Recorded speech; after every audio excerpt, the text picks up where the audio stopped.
M41, The Toothpaste Millionaire, 4.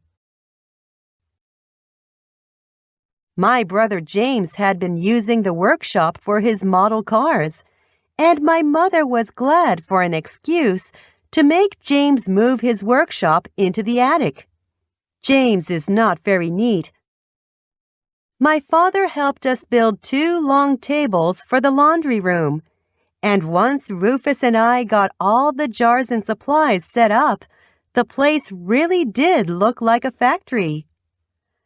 Some afternoons we had 6 or 8 kids on the production line. Some of the kids were from school, and some lived on my block, like Josie and Clem, the 2 girls from next door.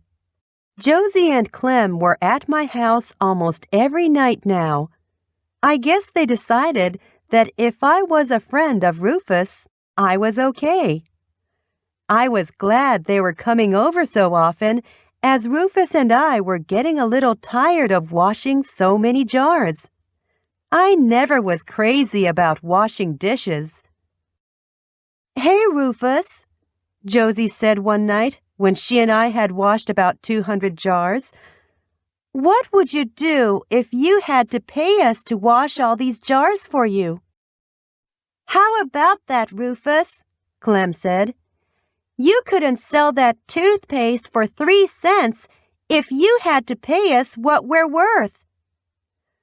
Rufus thought about that. "Well, I sure don't have enough profits to pay anybody yet," he said. "And I've got to use my first profits to buy more stuff to make more toothpaste. But I'll tell you what I will do. I'll give you all some stock in my company. At the end of the year, every stockholder will get a share of the year's profits." Clem thought Rufus was kidding, but he was serious. Rufus had this game called stock market.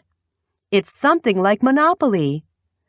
With every stock market game, you get these stock certificates that you can trade with other players. In Rufus's game, there were 1,000 shares of stock worth $100 a share. The certificates came in 1, 10, 50, and 100 shares. Rufus brought the stock certificates over to my house the next day to show us. "Here's how it will work," he said. "Anybody that puts in 100 hours helping me make toothpaste gets a share of stock worth $100, which will entitle him to a share of the company's profits. How much profit depends on how many shares of stock he owns." Rufus had made up a chart with the names of all of his friends who had helped so far. He put down the number of hours they had already worked. "Kate's already worked over 200 hours, Rufus said, "so she gets to be the first stockholder." Rufus wrote my name on 2 $100 stock certificates. "With those 2 shares of stock, Kate should get $5,000 if the company's profits work out the way I plan." $5,000? I said. "Are you sure that's right, Rufus?" Rufus laughed. "We'll let Mr. Conti check it out tomorrow." And we did. "Kate MacKinstrey, would you please bring that note to me?" "Well, it's not exactly a note, Mr. Conti," etc. You get the picture. Mr. Conti's class figured out that if Rufus was right about the $2.5 million profit he figured he could make, every owner of 1 share of stock would make $2,500. An owner of 10 shares would make $25,000, and so on. It sounded so good that everybody in our math class wanted to sign up to work for shares. Even Mr. Conti told Rufus he'd give us a hand if we needed extra help on Saturdays. "When the money starts rolling in," Rufus said, We may need some help in adding it up." Mr. Conti also gave Rufus some advice. He told Rufus that he shouldn't give out more than 499 shares of the stock. "You have to keep 501 shares yourself to keep control of how you want your company run," Mr. Conti said. "Otherwise, the other stockholders could outvote you." "What did Mr. Conti mean, outvote you?" I asked Rufus later. "Maybe vote to sell toothpaste for 79 cents, Rufus said, "which would be against my principles." Naturally, I promised Rufus I would never vote to do that. It was my brother James, of all people, who helped me solve the problem of what to get Rufus for his birthday. He saw the ad about aluminum tubes in the Cleveland Plain Dealer and called it to my attention. It's one of the few helpful things James has ever done for me. I was looking for a birthday present for Rufus. I decided what Rufus really needed at this point in his business career was some toothpaste tubes. Rufus and I had been having some arguments about the baby food jars. A lot of customers seemed surprised at the idea of a toothpaste in a jar.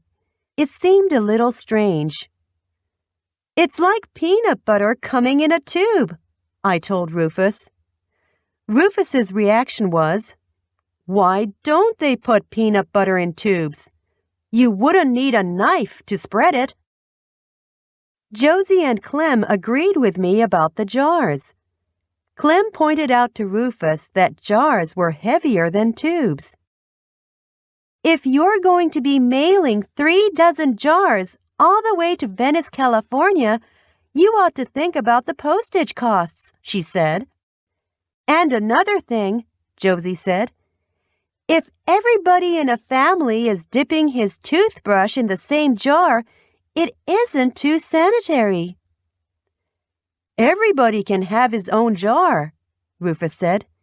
"It would be good for business if we could sell 5 or 6 jars to every family." "The jars would get mixed up," I said. "People could write their names on them," Rufus said. "They could," I said. "But with a big family, there isn't room for all those jars on the bathroom shelf.